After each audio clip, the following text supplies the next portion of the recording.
두 번째 시간으로 오늘 19장을 모두 마칠 수 있을는지 기대해 보겠습니다. 자, 계시록 19장 좀 집에서 읽어들 오셨나요? 예. 성경을 자꾸 읽어가지고 오셔야 우리가 이해하기가 쉽죠. 예. 자, 우리 지난 시간 공부한 거 잠깐 리뷰하고 오늘 공부하겠습니다. 1절에 보면 허다한 무리의 큰 음성 같은 것이 있다고 그랬습니다. 이 허다한 무리가 누굴까? 뭐 세 종류의 사람들을 생각해 볼 수 있어요. 계시록 7장에 보면은 입맞은 자 수가 14만 4천인인데 14만 4천인과 함께 조인돼 가지고 흰 옷을 입은 셀 수 없는 큰 무리가 나오거든요. 7장 9절 10절. 그 무리하고 동일한 그러한 무리인가? 그다음 계시록 14장 1절 3절에 어린 양과 함께 시온산에서 모세의 노래와 어린 양의 노래를 부르는 14만 4천인을 얘기하는 걸까? 아니면 짐승과 그 우상의 이름에 수를 벗고 이겨난 모든 자들을 얘기하는 걸까? 이제 이 세 부류의 셀 수 없는 무리들을 다 종합해서 그 구원받은 모든 무리들이 아니겠나 이렇게 말씀을 드렸고요. 할렐루야라는 것이 성경에 굉장히 많이 나오는데 몇 번 나온다고 그랬어요? 혹시 기억나시는 분 있어요? 성경 전체에 몇 번 나온다고 그랬죠? 네? 79번? 그 어디서 나온 거예요? 지가복음에서 나온 거죠? 예.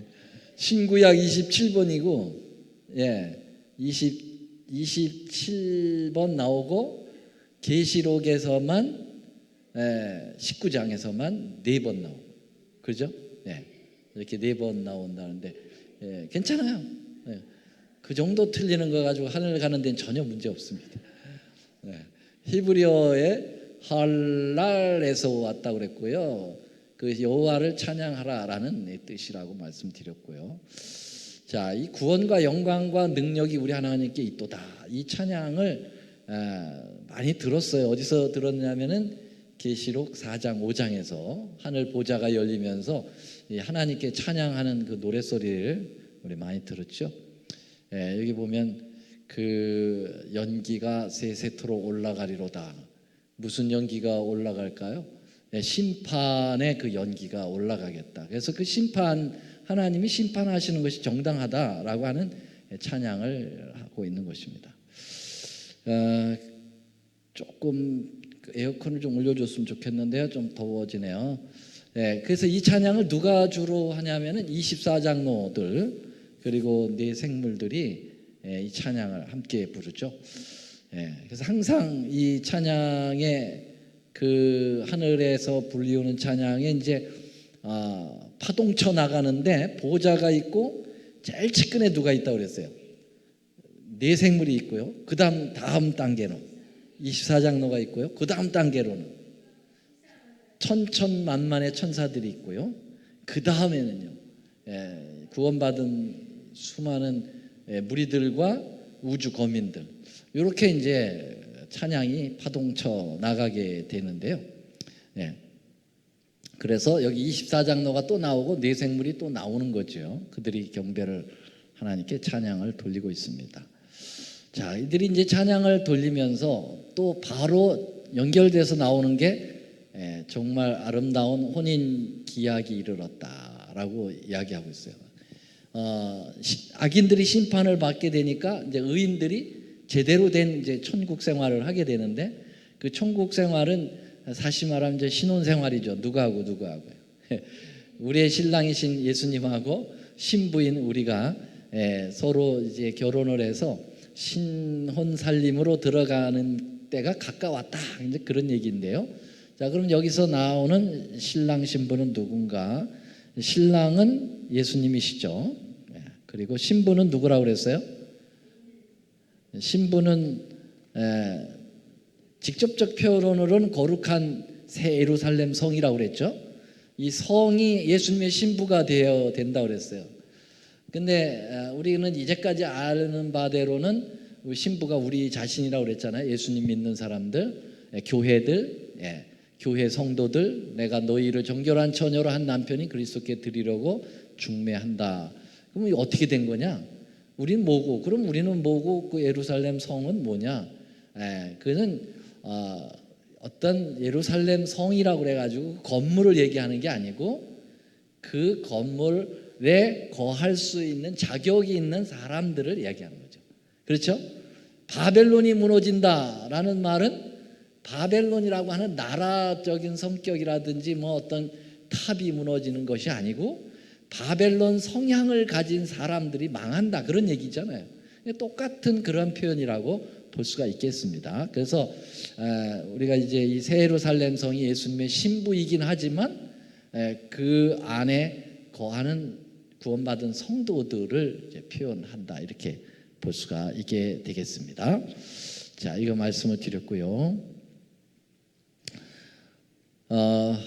근데 이제 이 어린 양의 혼인 잔치에 청함이 입은 자들이 있어요. 청함을 입은 자들이 어떤 자들이 청함을 입죠?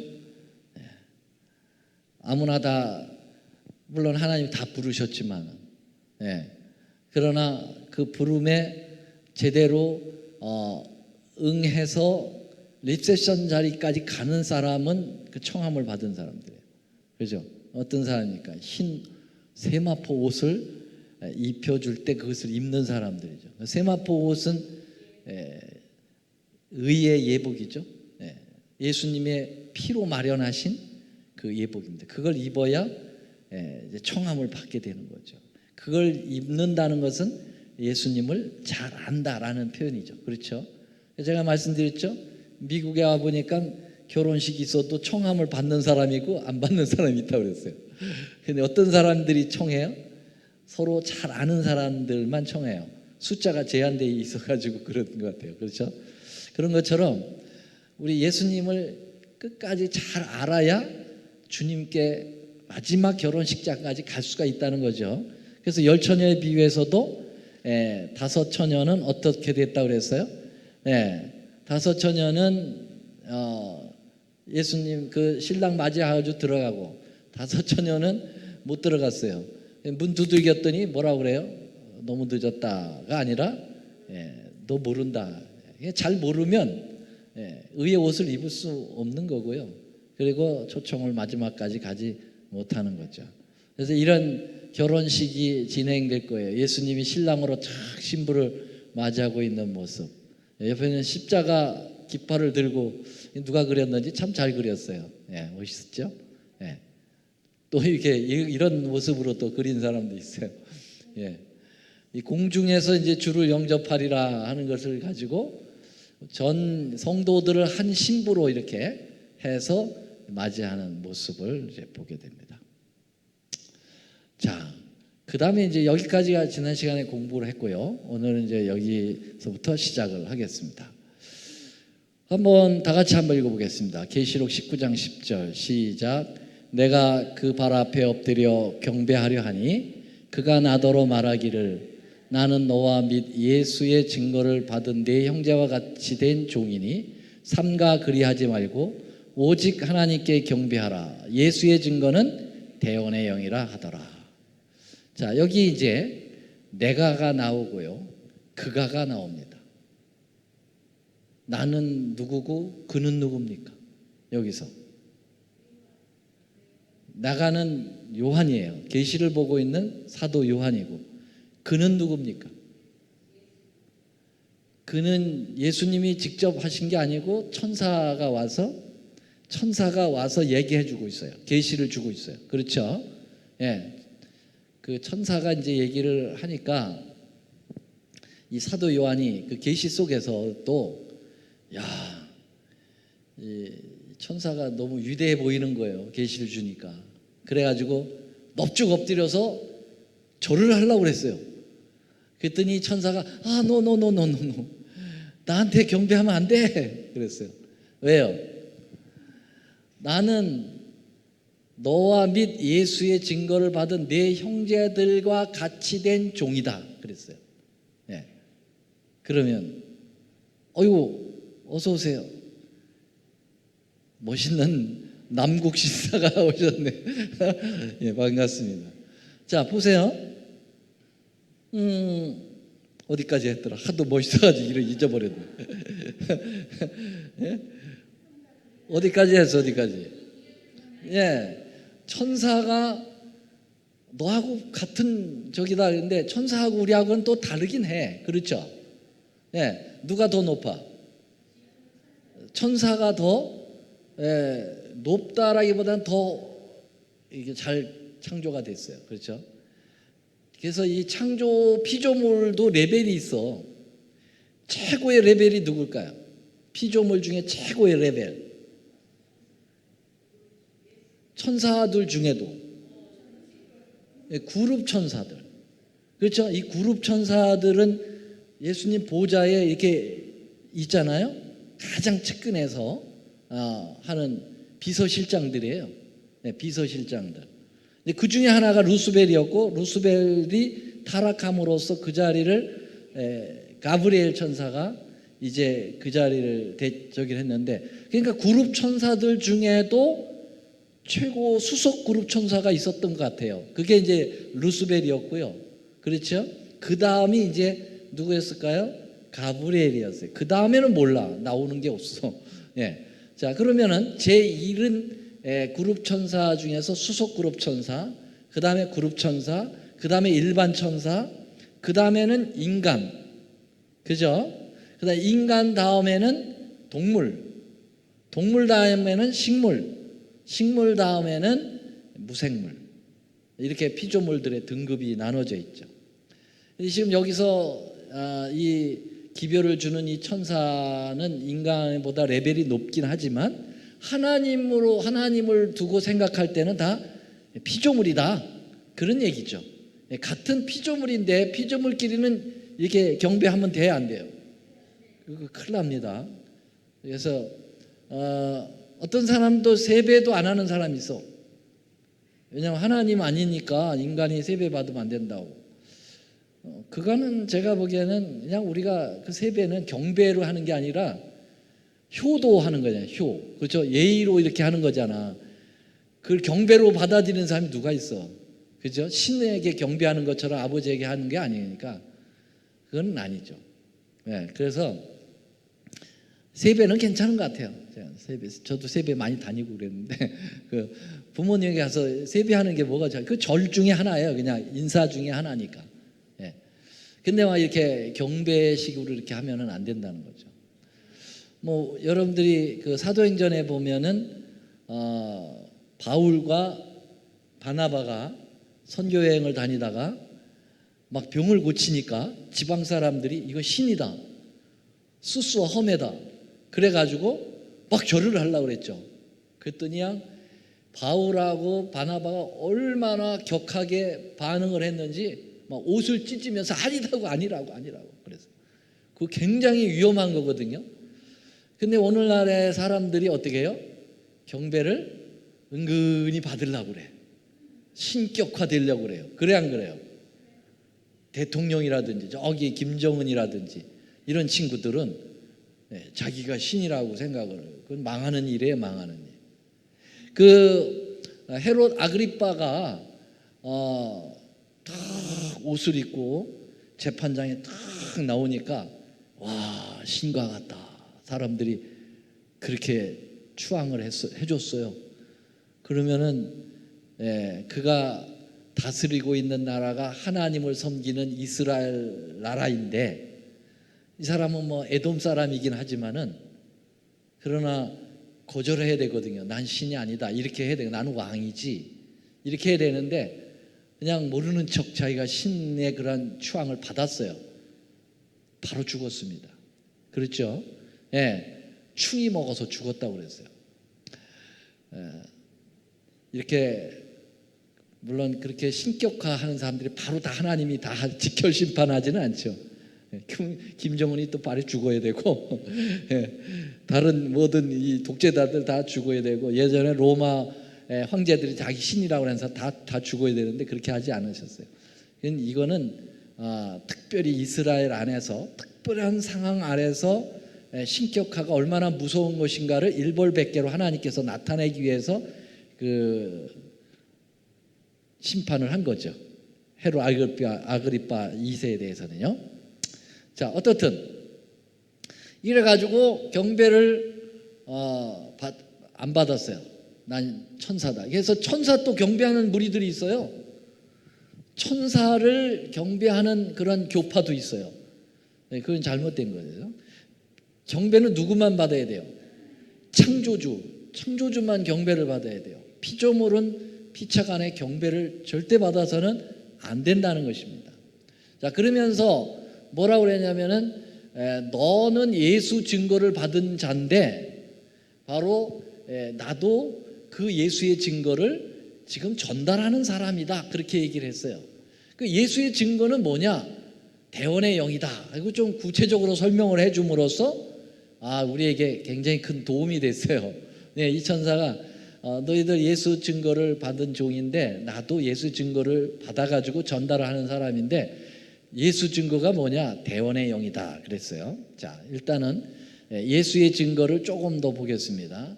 여기 계시록 1장 2절에 보면 요한은 하나님의 말씀과 그 다음에 뭐라고 그랬어요? 예수 그리스도의 증거. 그러면 그리스도만 가운데 빼면은 뭐예요? 예수 증거죠. 똑같은 거죠. 예수님이나 그리스도나 똑같잖아요. 그죠? 그러니까는 이 예수 그리스도의 증거라는 말을 요한계시록 1장 초반에 말하고 있다는 얘기는 무슨 얘기냐면은 지금 예수 그리스도의 증거가 바로 뭐냐면은 요한계시록이라는 겁니다. 요한이 받은 계시를 나타낸다는 것을 이야기하고 있습니다. 그래서 지금 너도 계시를 받고 있고 나도 계시를 받고 있는 그런 분야다. 그렇게 얘기를 하면서 요거를 좀 더 구체적으로 적용할 수 있는 것이 있어요. 그게 바로 뭐냐면은 나는 너와 및 예수의 증거를 받은 내 형제와 같은 종이니 예수의 증거는 대원의 영이라 하면서 요 대원의 영을 영어 성경으로는 이렇게 표현되어 있어요. 본토 발음을 누가 잘하고 있어요? 본토 발음.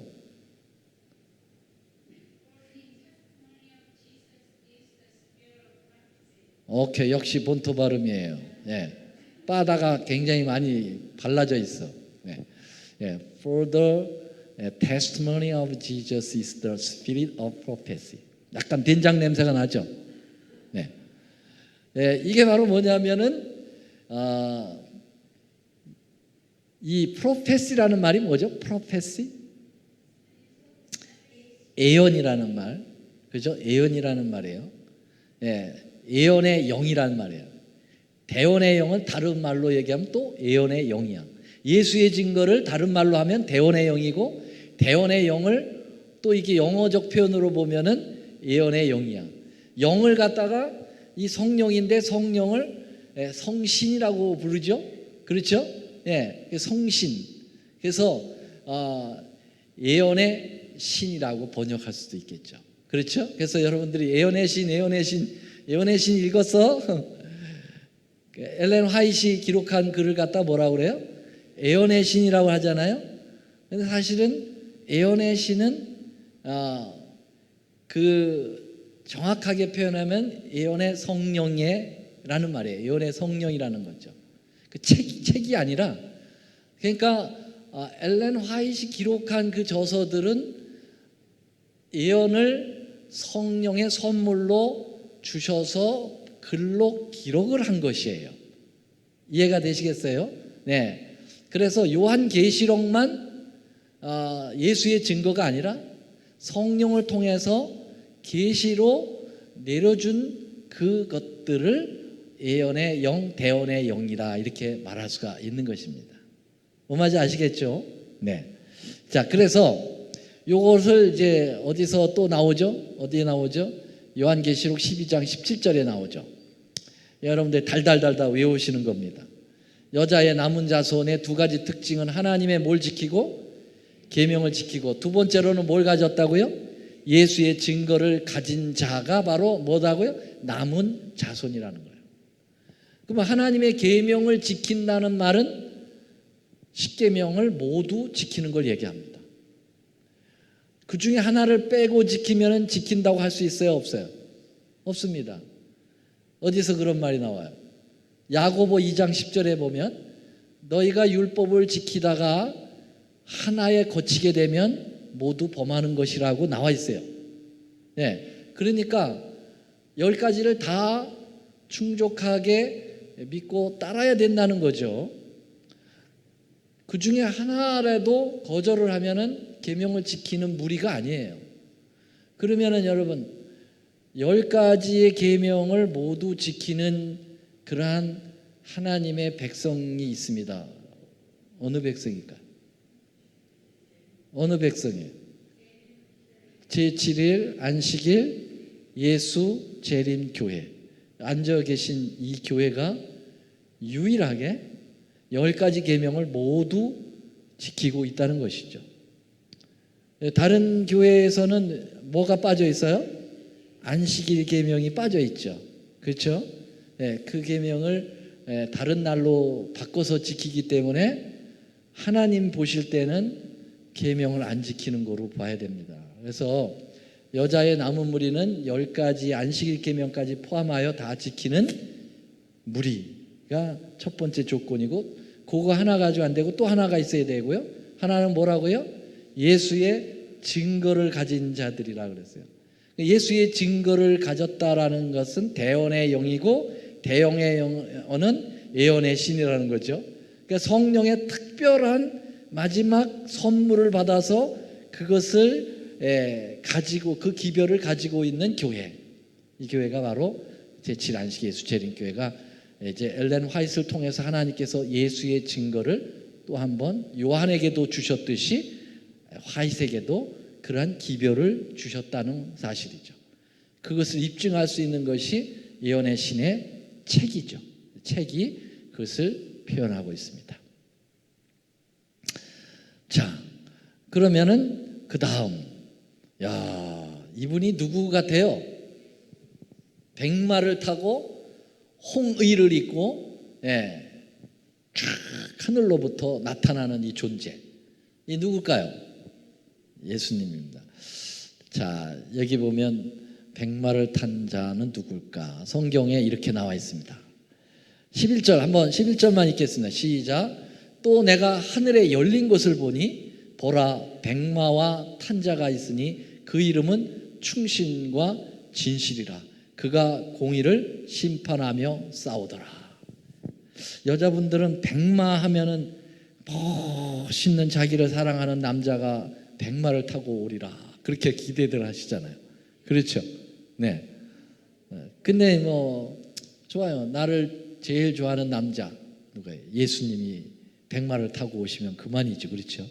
이제까지 여러분들 백마 탄 남자 못 만났으면 서러워할 것 없어. 예수님이 이제 백마 타고 우리를 신부 삼아 데리러 오시는 거죠. 그래서 예수님의 재림의 모습을 이렇게 표현했어요.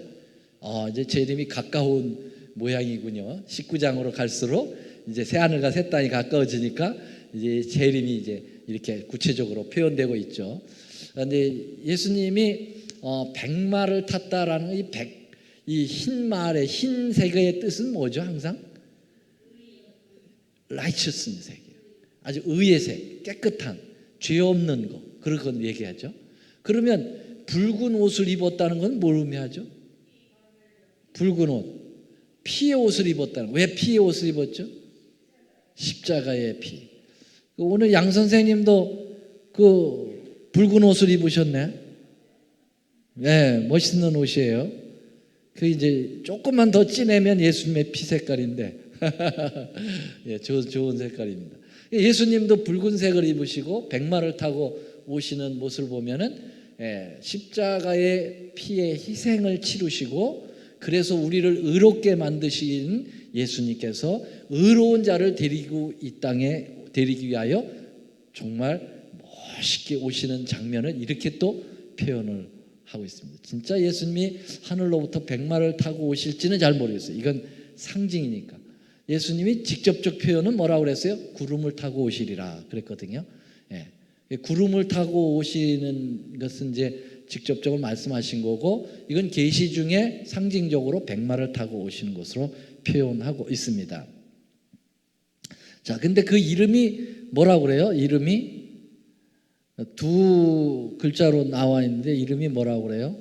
충신과 진실이라. 예, 정말 좋은 이름들.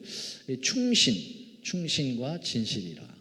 예, 그 아주 당신의 약속한 것을 충성스럽게 지키시는, 예, 하나님의 신실하신 아들이라고 볼 수가 있겠고요.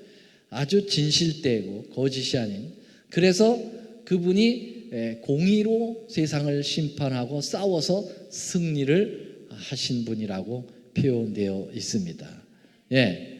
자, 그래서 여기 보면 그 눈이 불꽃 같고 그 머리에는 많은 면류관이 있고 또 이름에 쓴 것이 하나가 있으니 자기밖에 아는 자가 없고, 여기 표현들이 계시록 1장에도 나와요. 예수님께서 7 촛대를 거니실 때 그때 불꽃 같은 눈으로, 예? 예, 그런 표현들이 이제, 예, 또 나와요. 그게 이제 비슷한 모습이라고, 예, 볼 수가 있겠습니다. 자기밖에 알지 못한다라는 뜻이 뭘까요? 그것은 우리 인간들이 예수님을 완전히 이해하기는 어렵다. 예, 하늘에 가면은 이제 주님을 이제 이해하게 되겠지만은, 예, 여기에서는 완전히 이해할 수 없어요. 여러분, 예수님에 대하여 완전히 이해가 안 되고 신비로운 것들이 있다고 하면 어떤 것들이 있어요? 예수님의 그 모습에서 좀 신비한, 우리의 이 인간 지적으로 이해가 안 되는, 예, 그런 신비한 비밀스러운, 여러분, 성육신, 인카네이션, 하나님이 어떻게 인간이 되어 오셔가지고 인간이면서 동시에 하나님이냐, 이건 참 신비하죠. 예. 동정녀 탄생, 처녀가 어떻게 아기를 낳지? 성령으로 어떻게 해서 이 잉태가 됐을까? 이것도 굉장히, 신비로운 거고, 삼위일체, 아버지와 아들과 성령이 세 분인데 또 어떻게 한 분이라고 얘기하느냐, 이런 것들은 굉장히 신비스러운 것들이에요. 예, 자기밖에 아는 자가 없어요. 자기는 누구요? 예수님밖에. 당신은 알지만은 그런 신비로움을 알지 못한다. 그 다음에 보세요. 14절에 보니까 한번 같이 읽어보겠습니다. 시작. 하늘에 있는 군대들이 희고 깨끗한 세마포를 입고 백마를 타고 그를 따르더라. 백마가 한 마리가 아니야. 먼저 대장 백마가 쫙 나오게 되면 뒤에서, 세마포, 흰색 세마포를 입고 백마를 타고 쫙 이게 이제 따르는 무리들이 있는데, 이 무리들은 누굴까요? 천천만만의 천사들이라고 볼 수가 있겠죠. 이제 구원받은 무리들이라고 해석하는 사람도 있는데 그거는 좀 안 맞아요. 왜요? 아직 안 갔잖아. 그렇죠? 예수님이 오셔서 데려가야 되잖아. 근데 지금 하늘로부터 내려오는데 그 구원받은 무리들이 벌써 가 있으면 그건 영원불멸설에서는 가능하겠죠. 네. 근데 그런 존재가 아니라, 천사들이 백마를 타고 함께 이렇게 주님을 호위하면서, 그렇지 않습니까? 우리 이제 대통령이 떠도 어때요? 세단 하나만 딱 갑니까? 까만 세단들이 쫙 따라가죠. 네. 거기 경호원들도 따라가고, 이제 산부 요인도 따라가고 쫙 따라가면서 그 위용을 자랑하잖아. 우리 주님도 처음에 이 땅에 오실 때는 아주 초라하게 오셨어요. 어린아이로 말 구육간에서 아무도 모르게. 그러나 두 번째 오실 때는 그렇게 오신다 안 오신다? 모든 각인의 눈이 그를 보겠고, 그러죠? 동에서 서까지 번개가 번쩍이는 것 같이 모든 만인이 보도록 오신다고 그랬어요. 가시적으로, 가청적으로, 듣으시게 보도록, 우리가 듣도록 보도록 오신다는 거죠. 그리고 영광 중에 오신다고 그랬어요. 글로리. 그리고 데살로니가 후서 2장에 보면 1장에 보면 하늘에 불꽃같이 나타나신다고 그랬어요.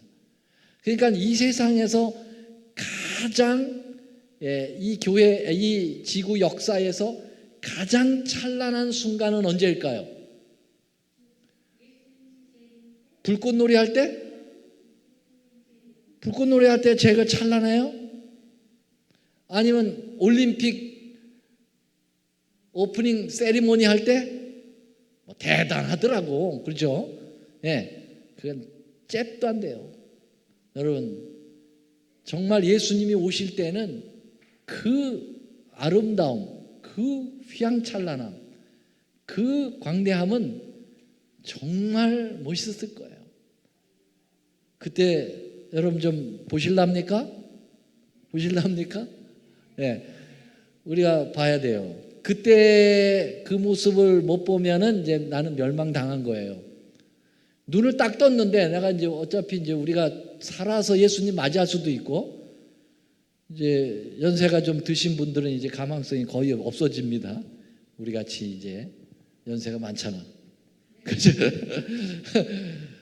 근데 뭐 우리 당대 안에 오실 수 있다면 너무 좋죠. 그러면 그냥 살아서 정말 죽음도 맛보지 않고 쫙 보는데, 그때까지 안 오시면 죽었다 깨어나야 되는데, 죽었다 딱 눈을 뜨는 순간 재림이 쫙 보여야 돼요.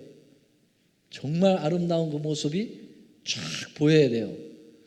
그런데 눈을 딱 뜨는 순간 예수님의 재림이 안 보이고 하늘 새 예루살렘 성이 내려오는 게 보였다. 그럼 어떻게 되는 거예요? 그거 보이는 순간 나는 죽었구나. 이제 또 죽는구나. 예. 그 새 예루살렘 성은 1000년이 후에 내려오거든요. 구원받은 자들이 다 하늘에 올라가서 1000년 동안 왕노릇하고, 그리고 1000년이 다 끝나면은 이 지구를 다시 리모델링 해가지고 쫙 다시 내려오거든요. 그때 악인들이 최종적으로 공격을 하거든요. 그 악인들이 부활을 하거든요.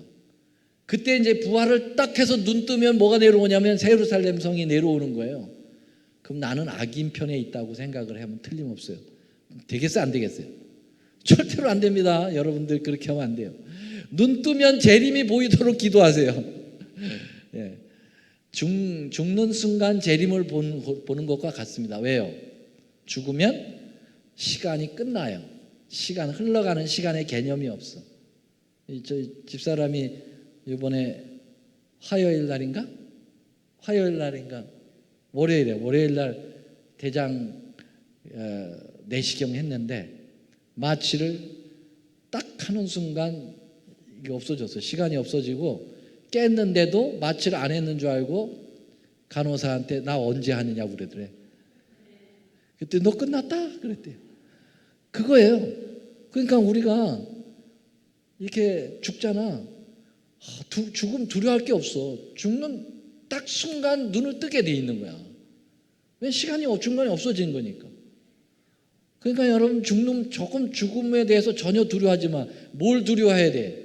예수를 믿고 죽느냐, 예수 안 믿고 죽느냐, 그게 중요해. 예수님을 잘 믿고 죽으면 지금 죽어도 전혀 문제 없어요.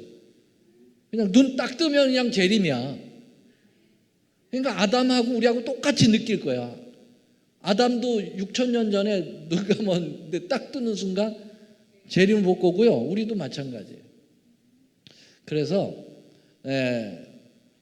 이 얘기 왜 나왔어? 이 백마 타고 오는 거, 야, 이거 꼭 봐야 돼. 이거 세계에서 최고의 하이라이트야. 정말 멋있는 광경이 벌어지게 될 겁니다. 네. 자, 그 다음에 이제 뭐가 나와요? 그 옷과 다리에 쓴 것이 있는데, 만왕의 왕 만주의 주. 이건 누구만 사용할 수 있어요? 만왕의 왕 만주의 주가 예수님에게만 사용할 수 있죠. 네, 그렇죠. 네. 자, 그 이름은 하나님의 뭐라고 그랬어요? 하나님의 뭐라고 그랬어요? 자, 13절. 그가 피 뿌린 옷을 입었는데 그 이름은 뭐래? 하나님의 말씀이래. 그렇죠? 하나님의 말씀. 이거 하나님의 말씀 하면은 뭐가 생각나냐면 요한복음 1장 1절이 생각나요. 태초에 말씀이 계시니라. 이 말씀이 하나님과 함께 계셨고 이 말씀은 곧 하나님이시라. 이 말씀에 의해서 세상이 지어지지 않은 것이 하나도 없고, 그렇죠? 다 누구? 예수님을 나타내는 거예요. 말씀으로 표현된 예수님으로 나타내는 것입니다. 자, 그렇게 해서 예수님이 이 땅에 재림하시는 장면들이 나오면서 예수님이 이제 재림을 다 하실 때 의인들은 부활해가지고 예수님의 그 멋있는 광경을 쫙 보게 되는데 악인들은 어떨까요? 예수님 안 믿는 사람들, 예수님 거절한 사람들, 예수님을 모르는 사람들은 어떻게 할까요? 예수님 재림할 때 그 빛을 감당할 수 있을까요? 그 빛을 감당을 못해. 우리는 구원받은 우리들은 죄가 해결됐기 때문에 그 빛을, 영광의 빛을 이제는 볼 수 있어요. 뭔 말인지 아시겠죠? 그런데 악인들은 그 죄로 인해서 그 찬란한 예수님이 오시는 그 영광의 빛을 영광의 빛으로 보이지 않고 쏘이는 빛으로 보는 거죠. 그래서 너무너무 괴로운 그 빛을 감당을 못해요. 여러분들이 태양의 빛을 바로 볼 수 있습니까? 태양빛. 태양빛 보면은 눈 버려. 그죠? 태양빛도 제대로 못 보면서 어떻게 태양배도 몇 천만 배 더 밝은 예수님의 빛을 볼 수 있겠어요? 예전에 도미시안이 그랬다고 그러죠. 예수 믿는 사람 붙들어가지고, 야, 하나님 계셔? 계시죠. 그럼 하나님 보여줘. 그랬어요.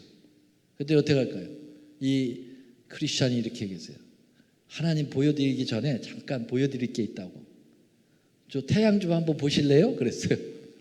그랬더니 도미시안이 아니 태양도 못 보시는 주제에 어떻게 하나님을 보시려고 하십니까? 네. 말이 맞죠?